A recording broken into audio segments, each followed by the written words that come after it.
आत्माएं विराजमान हैं। ये आत्माएं कहाँ से आई हैं? मरने के बाद कहाँ जाना है और मरने से पहले ये कहाँ से आई हैं? इसके विषय में यदि जानना है तो सृष्टि रचना को सुनना अति आवश्यक है। सर्वप्रथम परमात्मा ने जो सृजन किया उसे ब्रह्म सृष्टि कहा जाता है। ब्रह्म सृष्टि की शुरुआत ऊपर के लोकों से होती है। प्रथम लोक, सर्वप्रथम लोक जो है, जिसे अकह लोक और अनाम लोक कहा जाता है, यहाँ पर परमात्मा सूक्ष्म तत्व के रूप में विराजमान है। वह रूप इतना विशाल है कि जिसका पार नहीं पाया जा सकता। उस लोक को अकह लोक और अनामी लोक कहा जाता है।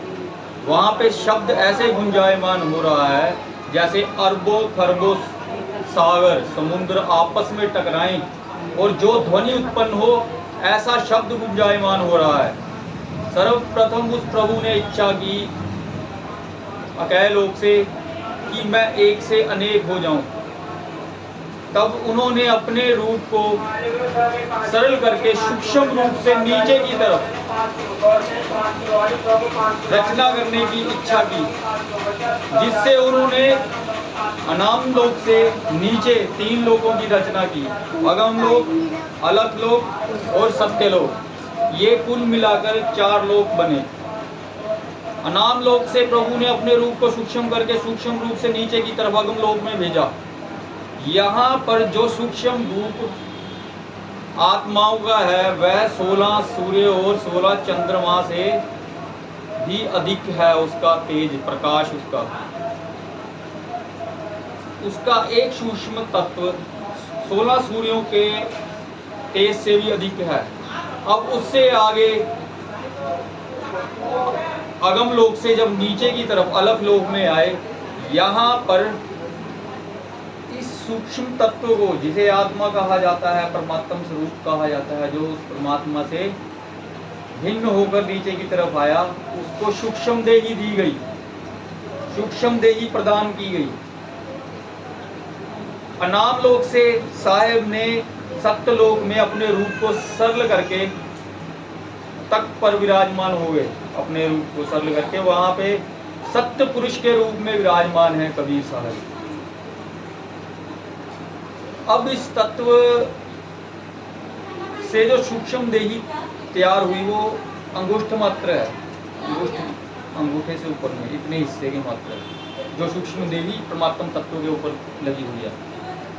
कबीर साहब ने, सतपुरुष जी ने अपने शब्द से 16 सूत्र उत्पन्न किए, जो आगे चलकर साहेब के 16 पुत्र भी कहलाए। उनमें प्रमुख जो 16 पुत्र थे, ज्ञानी, कूर्म, सहज, जलरंगी, सहज संतोष, निर्भय, दयाल, जलरंगी और ज्ञानी। और ये कुल मिलाकर 16 पुत्र हुए। इनको परमात्मा ने जो अपने नीचे इनके लिए 16 द्वीप रचे थे, वह द्वीप इनको दिए रहने के लिए। सहज को सहज द्वीप मिला, सोहम को सोहम द्वीप मिला, अक्षर को अक्षर द्वीप, ऐसे करके 16 के 16 पुत्रों को 16 द्वीपों में रहने के लिए स्थान दे दिया। अब इससे आगे जो सृष्टि हुई उसे ब्रह्म सृष्टि कहा जाता है। इस सृष्टि से जो आगे की रचना हुई, साहब ने अचिंत को अपने पास बुलाया और कहा कि आप जाके सृष्टि की रचना करो। अचिंत बोला कि प्रभु, मैं ऐसे कैसे सृष्टि की रचना कर सकता हूँ, ये मेरे बस की नहीं है, मैं अकेला कुछ नहीं कर सकता। तब साहेब ने कहा, मैंने आपको शब्द शक्ति दी है, आप जो शब्द उच्चारण करोगे वो सृष्टि हो जाएगी। जैसे आज हम फ़ोन पर गूगल पर बोलते हैं कुछ भी, वो सामने नज़र आता है ना बोलने पर, ऐसे ये आपको शब्द शक्ति दे दी, जो आप बोलोगे वैसी रचना हो जाएगी। तब अचिंत को मानसरोवर मिला हुआ था। वो मानसरोवर में जाकर उसने एक शब्द उच्चारित किया, प्रेमानंद। प्रेमानंद से एक पुरुष प्रकट हुआ जिसका नाम था अक्षर पुरुष। अचिंत ने उससे कहा कि आगे की सृष्टि रचना करने के लिए आप मेरी सहायता करना। अक्षर पुरुष ने कहा ठीक है जी। वह मानसरोवर के अंदर भीतर गया, उसको निद्रा ने घेर लिया। अक्षर पुरुष अचेत अवस्था में मानसरोवर के भीतर समा गया और वहीं पर सो गया। अब 70 युग तक कुछ ना हुआ। तब अचिंत ने साहेब से विनती की कि साहेब, मैंने आपके द्वारा दी हुई शब्द शक्ति से एक पुरुष की रचना की जिसका नाम अक्षर पुरुष है। वह आगे कुछ नहीं कर रहा, वह अचेत अवस्था में मानसरोवर में पड़ा हुआ। तब साहेब ने अपनी शब्द शक्ति से एक अंड को प्रकट किया। उस अंड को मानसरोवर की तरफ छोड़ दिया। जब वह अंड ऊपर से नीचे की तरफ जल की तरफ बढ़ा, जल में टकराते ही उसने 3 शब्दों का नाद उत्पन्न किया, आ, उ और म। अब ये जब गति करता हुआ तल की तरफ गया तब वो ध्वनि जाके ओम की ध्वनि बनी। अब आगे जाकर यही जो ध्वनि थी इस शर पुरुष जो अंड में विराजमान था उसका मूल मंत्र बना। अब जब वो जाकर के तल में बैठा तो अक्षर पुरुष की निद्रा भंग हुई उस ध्वनि और नाद से। जब उसकी निद्रा भंग हुई तो वह अंड टूट गया। अंड का बाहरली जो परत थी वो टूट गई।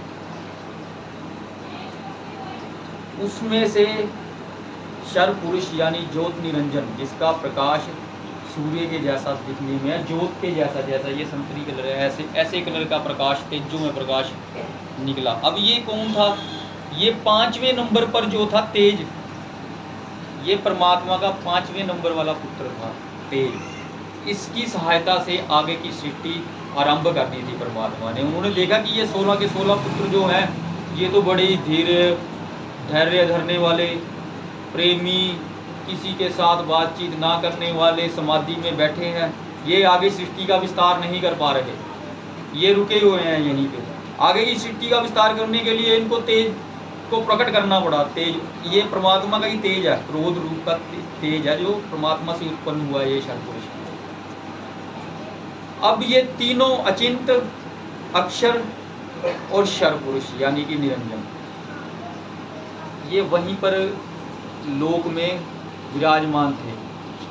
जब अक्षर पुरुष को क्रोध आया, जब इन दोनों ने झगड़ा करने की कोशिश की, तब परमात्मा ने कहा कि किसी ने झगड़ा नहीं करना, ये आपका भाई है, ये अपने राज्य का विस्तार खुद करेगा आगे की तरफ, इसको रोको मत, ये जहाँ तक जाना चाहे जाए। ये 72 चौकड़ी युग राज करेगा। ये 72 चौकड़ी दिव्य युग से भी ऊपर, इनके तो युग ही बहुत बड़े बड़े होते हैं, ये राज करेगा। जब ये तीनों वहाँ पर विराजमान थे तो शर पुरुष ने विचार किया कि आगे की सृष्टि के लिए मैं इस स्थान पर नहीं रहने वाला, मुझे अलग से स्थान हासिल करना है। उसके लिए इसने तप किया 70 युग तक। 70 युग तप करने के पश्चात पिताजी सतपुरुष जी ने उससे पूछा कि निरंजन बता तुझे क्या चाहिए। उसने कहा पिताजी ये स्थान हम तीनों के लिए कम है, मुझे अलग से स्थान दीजिए। तब सतपुरुष जी ने कहा बोलो क्या स्थान चाहिए। वो बोले नीचे मुझे महाशून्य और त्रिलोकी का राज्य चाहिए। तब सतपुरुष जी ने कहा दिया, जा नीचे। तब वो आके नीचे महाशून्य में विराजमान हुआ। 3 लोक, भू भुव स्वः, ये 3 लोक कहे जाते हैं, जैसे आकाश, पृथ्वी और पाताल। अब ये क्या था? ये खाली पड़ा था, बिल्कुल शून्य। क्या होता है? खाली। अब इसका वहाँ पे कहीं लगा, दिल्ली लगा।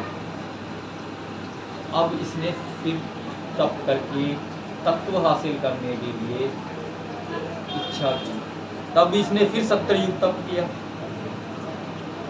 70 युग व्यतीत होते होते सतपुरुष जी ने कहा कि निरंजन अब तुझको बता क्या चाहिए। निरंजन बोला कि मुझे तत्व चाहिए जिससे मैं यहाँ पर इस स्थान पर रचना कर सकूं। तब सतगुरु जी बोले कि सृष्टि रचना के लिए जो तुझे तत्व और सामग्री चाहिए वो तेरे बड़े भाई कुरुम के पास है। वो पाताल लोक में जब तू बिल्कुल नीचे जाएगा ना, तुझे वहां पे कुरुम दिखाई देगा, तू उससे हाथ जोड़ना, तेरा बड़ा भाई है, प्रणाम करना, विनती करना, तो वह तुम्हें तत्व प्रदान कर देगा। निरंजन ने वैसे ही किया, वह नीचे चला गया, शून्य में बिल्कुल नीचे, पाताल लोक से भी नीचे, जहाँ पे कुरुम विराजमान। अब वो जाके क्या देखता है कि कुरुम जो है उसका 12 लाख योजन लंबा शरीर है, 12 लाख योजन में फैला हुआ, 4 शीश थे उसके। उसको देख करके इसने कहा कि अब ये योग निद्रा में है, योग अवस्था में है, अगर मैं इसको अब जगाना शुरू करूंगा तो पता नहीं कब जाके जागेगा ये। अब निरंजन का शरीर है 6 पालंग यानी 6 लाख योजन, कुरुम से आधा है ये। अब इसका निर्माण क्रोध तेज से हुआ था, परमात्मा ही क्रोध अग्नि से उत्पन्न हुआ था तेज। इसने क्रोध से ही काम लिया, इसने उसको ना प्रणाम किया, ना जगाने की कोशिश की, ना विनती की। इसने उसके पेट पे वार किया, उद्र पर, अपने नाखूनों से। जब इसके नाखूनों का वार उद्र पर हुआ तब उसके पेट से सारे तत्व 9 लक्ष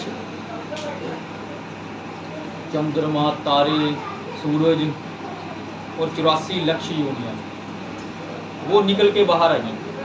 तब इसने उनको बीज रूप में इकट्ठा किया और अपने मुंह में डाल दिया। अब ये तो उसको तत्व मिले, अब इसको सृष्टि रचना के लिए कुछ और भी चाहिए था। इसने क्या किया, इसने हमला करके उसके 3 शीश काट दिए। वो 3 शीश थे रज सत तम, 3 गुण। अब उसने वो तीनों उठाए और वहां से जब निकलने लगा, कुरुम जा गया। कुरुम ने कहा ये तूने क्या किया, तू काल है। वो काले रंग के अंश से उत्पन्न हुआ था, इसलिए उसको काल भी कहा गया। तू काल है, मैं तुझे छोड़ूंगा नहीं। ऐसा सुनते ही निरंजन वहां से निकल गया। तब कुरुम जी ने अपने सप्तपुरुष पिताजी से प्रार्थना की कि पिताजी आप मेरे समक्ष प्रकट हुए, मुझे बात करनी है। जब सतपुरुष जी तो सब जानते थे, उसके सामने प्रकट हुए, तब उसने कहा पिताजी निरंजन आया था, वो घमंड से भरा हुआ, मेरे 3 शीश काट लिए उसने और मेरे उद्र पर भी वार किया, और तत्व जो आपने मुझे दे रखे थे वो लेके चला गया। अब सब सोच रहे हो कि उसके शीश काट लिए, पेट काट दिया, वो जिंदा कैसे है। जैसे रावण का शीश कटने से दोबारा शीश आ जाते थे ना, 10 शीश दशानन तभी कहा जाता था, शीश काटा और आ गया, ऐसे ही उसके शीश दोबारा उत्पन्न हो गए। पेट भी ऐसे ही जुड़ जाता था। मूवी तत्व होते हैं ना जो, वो ऐसे ही जुड़ जाते हैं आपस में, उनमें कोई ऐसा कोई रक्त प्रभाव ऐसा तत्व नहीं होता। मैं उसको नहीं छोड़ूंगा पिताजी, मैं उसका सर्वनाश कर दूंगा। तब सतपुरुष बोले कि वो छोटा है, छोटे तो गलतियां किया करते हैं, अब बड़ों का फर्ज है कि उसे क्षमा कर देना। तब उसने कहा पिताजी आप जैसा कहते हैं मैं ऐसा ही करूंगा। अगर उसने ऐसा किया है, पिताजी बोले, उसके जो राज्य है उसमें भी यही रहेगा, ये क्लेश उत्पात उसके राज्य में हमेशा रहेगा। इसके लिए तुम्हें देखने की जरूरत नहीं है, तुम आने वाले समय में खुद देख लोगे। और इसका जो समय है काल पर आधारित होगा, समय को काल भी कहा जाता है, उस पर आधारित रहेगा। तब क्या हुआ, जब वो तत्व ले जाके सब रचना कर ली उसने, तब उसे इच्छा हुई कि मैं यहाँ अकेला क्या करूँगा, मुझे जीव चाहिए। तब उसने दोबारा एक पग पर खड़े होकर 70 युग फिर तप किया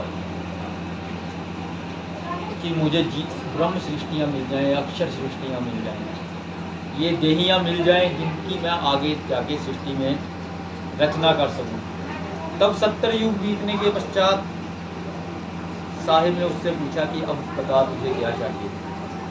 वो बोला प्रभु पिताजी मुझे आपकी ये आत्माएं चाहिए, आपका ये सूक्ष्म तत्व चाहिए जिससे मैं आगे योनि जात सृष्टि की रचना कर सकूं। तब सतपुरुष जी ने कहा कि ये नहीं हो सकता, अगर मैं आपको ये अपना परमात्म तत्व दे दूंगा तो आप इसकी दुर्गति कर दोगे, इसकी दुर्गति करोगे ले जा करके, इसलिए मैं आपको नहीं दूंगा। हाँ, यदि कोई अपनी इच्छा से आपके साथ जाना चाहे तो वो जा सकता है। तब क्या किया, शर पुरुष ने इनके पास गया, जीवात्माओं के पास। तत्वों से रचना तो ये कर ही चुका था, इसने दृश्य जगत तैयार किया है।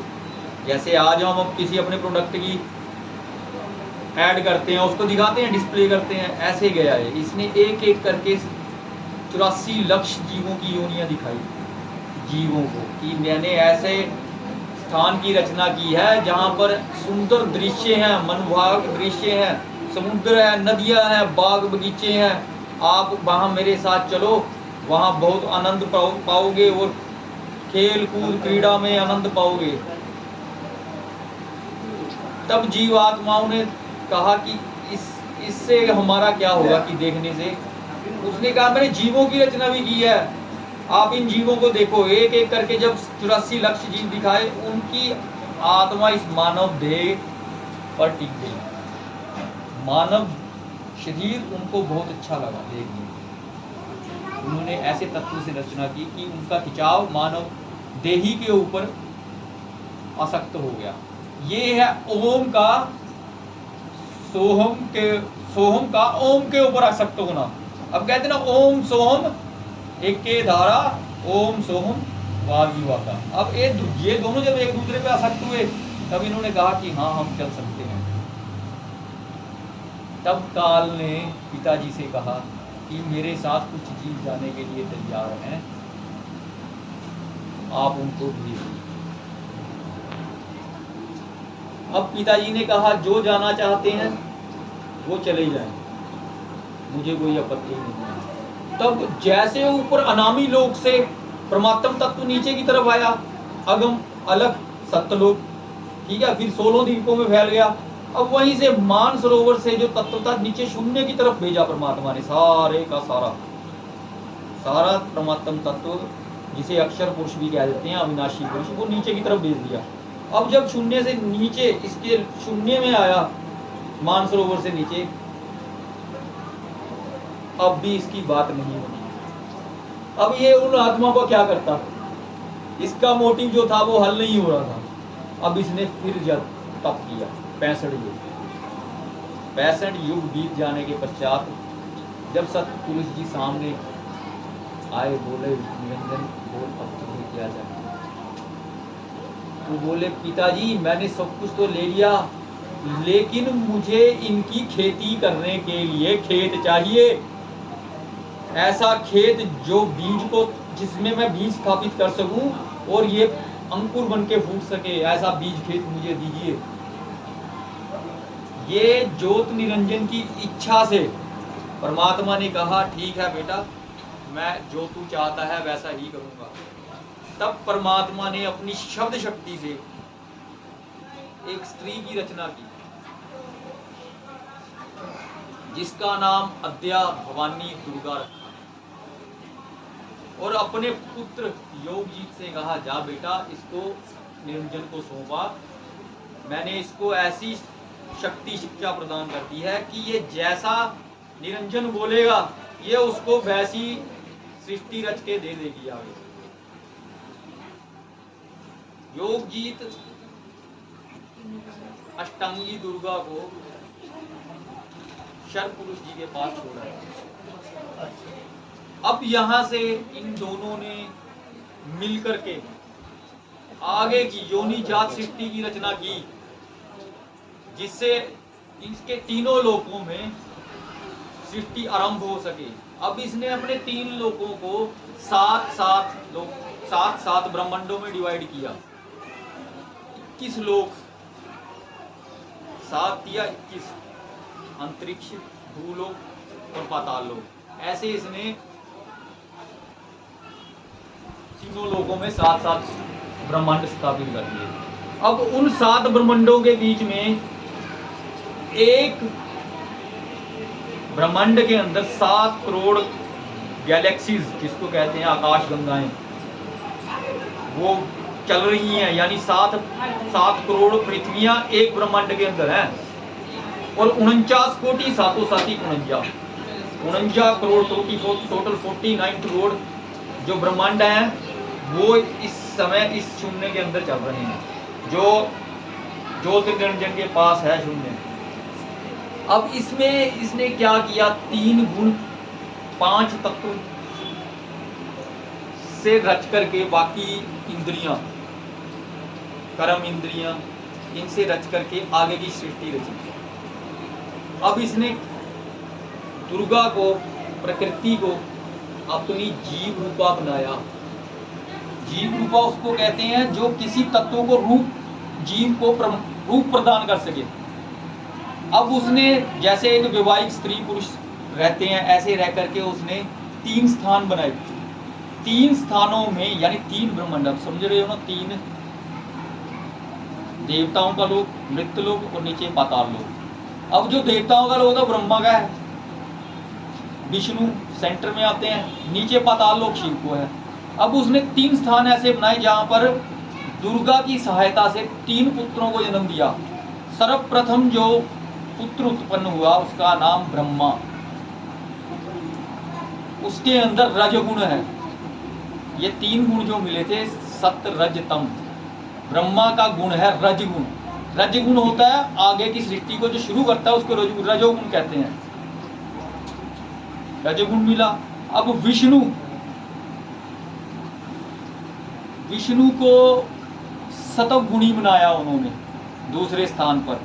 दूसरे नंबर पर जो है वो श्री हरि विष्णु जी आते हैं, जिनका मुख्य गुण है सतगुण। जो सतगुण होता है वो पालन करता है, यानी पालने के कार्य में आगे की तरफ बढ़ाता है, भक्ति की तरफ बढ़ाता है, सत्य मार्ग की तरफ लगाएगा, आपको मोक्ष की तरफ बढ़ाएगा।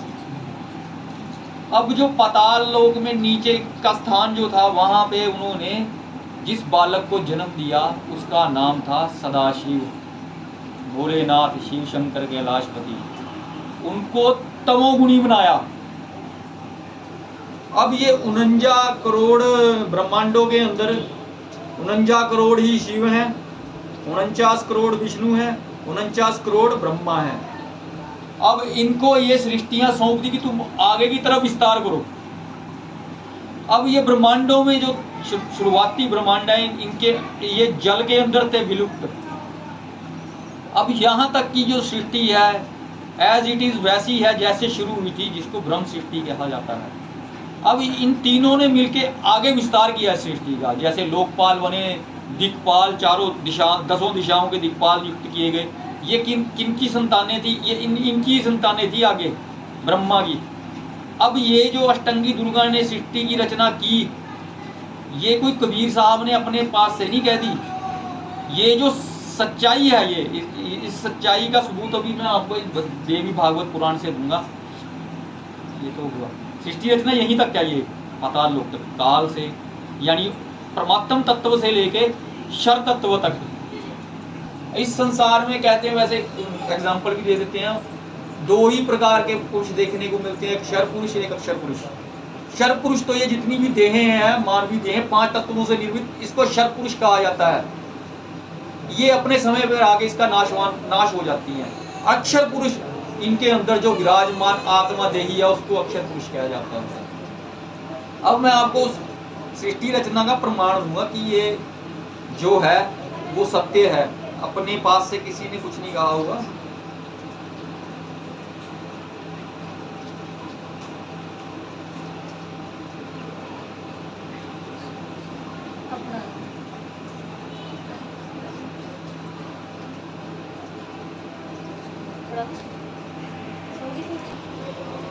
इससे क्या होता है कि वो योग निद्रा में रहते, जब बच्चा ऐसी अवस्था में आता है कि उसे कुछ याद रहे, उस अवस्था से में आने से पहले उसको योग निद्रा में डाल देती है। तो फिर क्या करती है, ये उनको किसी को क्षीर सागर में रख देती है, शेषनाग के ऊपर, और किसी को कमल पर रख देती है, और किसी को कैलाश पर रख देती है। अब सबको पता है क्षीर सागर में विष्णु का वास है, विष्णु क्षीर सागर में रहते हैं, और ब्रह्मा जो है वो कमल के ऊपर, पंकज के ऊपर प्रकट होते हैं, कमल के पुष्प के ऊपर। कैलाश जो है वो अपना कैलाश पर्वत पर प्रकट होते हैं। इनको योग निद्रा में डाल देती है, ये सोए रहते हैं अचेत अवस्था में, इनको पता ही नहीं चलता इनके साथ क्या हो रहा है, कौन है, कहां से आए हैं। अब जब इनकी योग निद्रा खुलती है तब ये देखते हैं हम कौन है भाई, हम कहां से आए हैं। अब योग निद्रा में होंगे तो क्या पता चलेगा, कुछ भी नहीं। कोमा में किसी को कुछ नहीं पता चलता कि कोमा में क्या होना है उसके साथ आगे चल करके। जब आंख खुलती है उन्हें कुछ भी याद नहीं रहता कि वो कहां से आए थे, कौन है, उनका कोई आधार करता है भी या नहीं।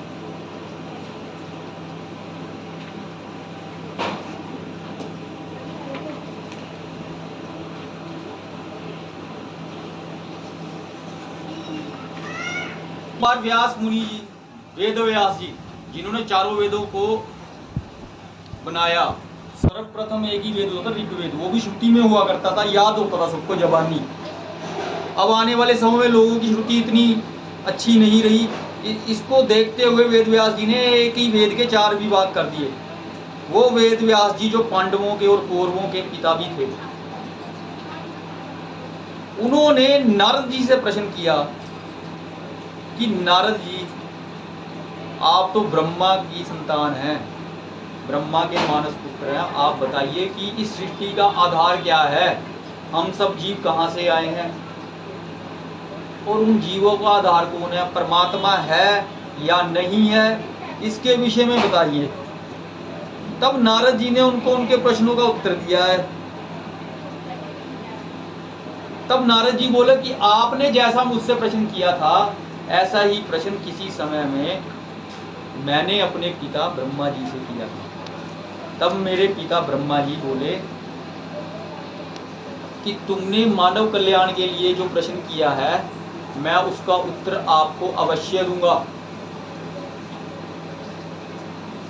तब ब्रह्मा जी बोले कि इस सृष्टि की सही जो शुरुआत है इसको बताने में कोई भी सक्षम नहीं है, पर मैं कोशिश करूंगा कि सत्य आपको बता सकूं। तब ब्रह्मा जी बोले कि जब इस सृष्टि में प्रलय हुई, उसके बाद जब सृष्टि शुरू हुई तब मेरी आंख खुली, मैंने अपने आप को कमल के पुष्प पर पाया। तब मैंने सोचा कि ये पुष्प पर मैं कहां से आया, मुझे किसने जन्म दिया, मेरे कोई माता पिता हैं या नहीं है, इस विषय में सोचा उसने। तब उसने सोचा कि चारों तरफ कुछ दिख नहीं रहा। तब एक आकाशवाणी हुई कि सृष्टि करो, सृष्टि का सृजन करो। तब ब्रह्मा बोले कि मुझे चारों तरफ कुछ नहीं दिखाई दिया सिवाय जल के। तब मैं उस पुष्प से उतर करके धरा की तलाश में चल पड़ा, मुझे कहीं भी कुछ नहीं दिखाई दिया। मैं वापस आकर कमल पर विराजमान हो गया। अब कमल का एक नाम पंकज है। पंक का अर्थ होता है कीचड़ और पंकज का अर्थ होता है कमल, इसीलिए इनको पंकज पर विराजमान होने वाले पुरुष भी कहा जाता है।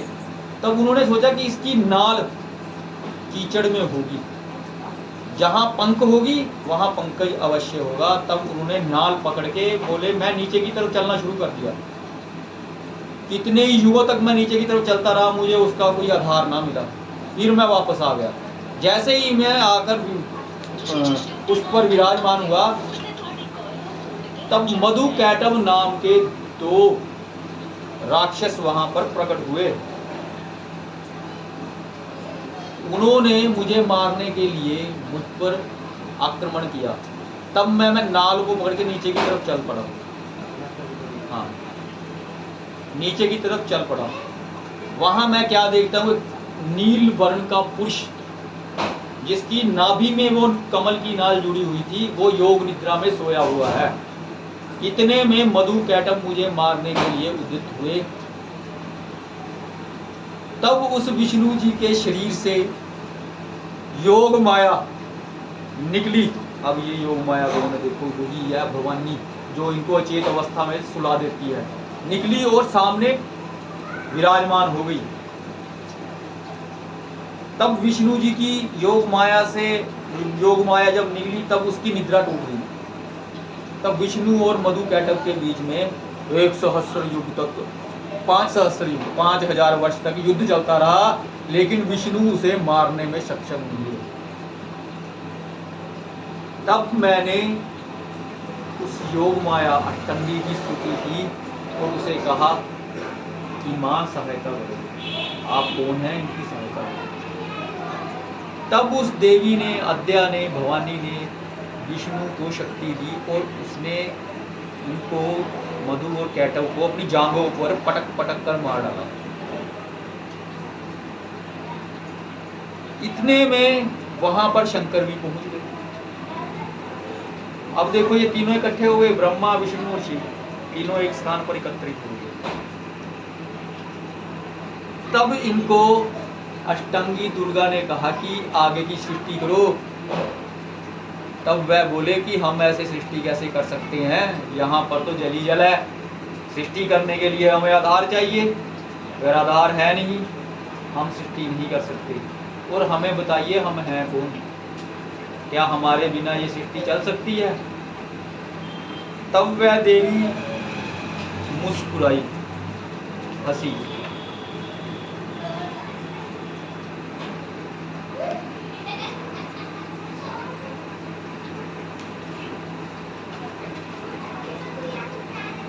उन्होंने कहा कि आज मैं आपको एक ऐसा कौतुक दिखाती हूँ जिसको देखकर आप सब समझ जाओगे कि तुम कौन हो और मैं कौन हूँ। तभी वहां पर मन की गति से उड़ने वाला एक विमान प्रस्तुत हुआ। माँ दुर्गा भवानी ने कहा इस विमान के ऊपर विराजमान हो जाओ। जब वह तीनों उस विमान पर विराजमान हुए तब वह विमान मन की गति से उड़ता हुआ एक ऐसे लोक में पहुंचा जहां पर चारों तरफ खूबसूरत वन, मन लुभावने दृश्य, अप्सराएं नृत्य कर रही हैं, पक्षी वगैरह नाच रहे हैं। इनको देख करके ये तीनों बोले कि यार यह कौन सा लोक है। देखते ही देखते वह विमान फिर चल पड़ा। वो आगे जाके सुरेंद्र लोक यानी इंद्र लोक के पास पहुंचा। वहां पर भी अप्सराओं का नृत्य था। वहां पर ब्रह्मा जी क्या देखते हैं कि उनके ही सदृश एक ब्रह्मा कमल पुष्प पर विराजमान है, उसके साथ गायत्री है और हंस फिर रहे हैं चारों तरफ। तब ब्रह्मा उसे देखकर चकित हुआ कि ये कौन है मेरे जैसा ब्रह्मा। वो बहुत हैरान हुए। इतना देखते ही वो विमान फिर मन की गति से उड़ चला। वो क्षीर सागर के समक्ष पहुंचा। वहां पर वो क्या देखता है, एक विष्णु लक्ष्मी माता के साथ शेषनाग पर विराजमान है। देखो ये इसमें सब लिखा हुआ है, कोई देखना चाहे ना, पढ़ना चाहे, इसमें देख लेना, हम दिखा देंगे सत्संग के बारे में। वहां पर एक विष्णु और विराजमान है लक्ष्मी माता के साथ।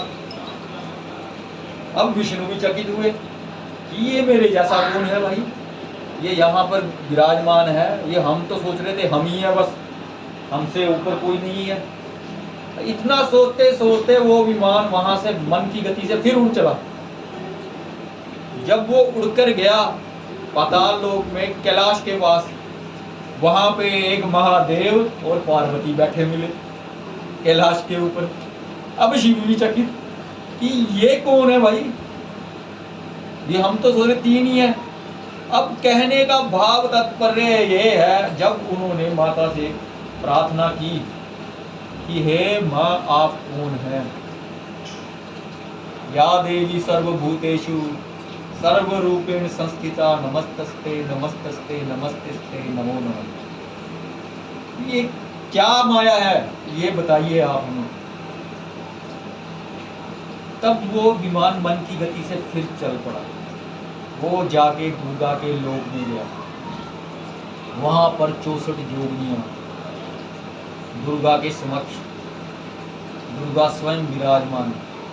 और दुर्गा के रूप का जो बयान, दिव्य रूप का बयान कबीर सागर में आता है कि अरबों दामिनियां अगर एक साथ चमके, दामिनी कहते हैं बिजली को, ऐसे अरबों खरबों दामिनियां चमके, इतना तेज उस अष्टांगी दुर्गा के रूप में है।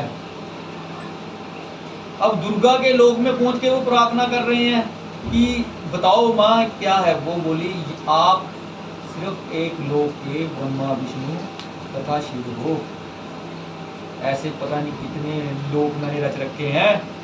अब ये वो प्रमाण है 49 करोड़ विष्णु है, कहते हैं ना 49 करोड़ तेरे विष्णु हो लिए, 49 करोड़ कन्हैया, ये सारे मेरे एक पल्ले के बराबर नहीं है, ये कबीर साहब कह रहे हैं।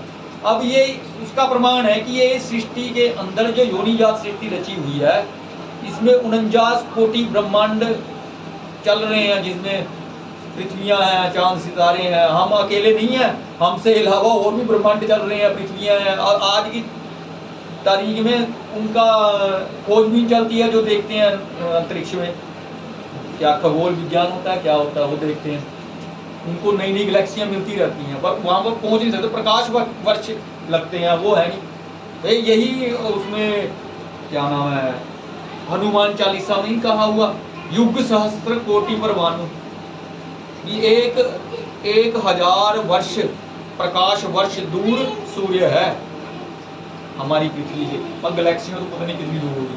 ठीक है जी, यही तक थी सृष्टि रचना सतगुरु सतकबीर साहिब जी की। यानी ले दे के ये 3 देवताओं की जो भक्ति करेगा ना, वो यहीं पे धक्के खाएगा, इससे बाहर तो जा ही नहीं सकता वो। ठीक है जी, आरती लगा दो।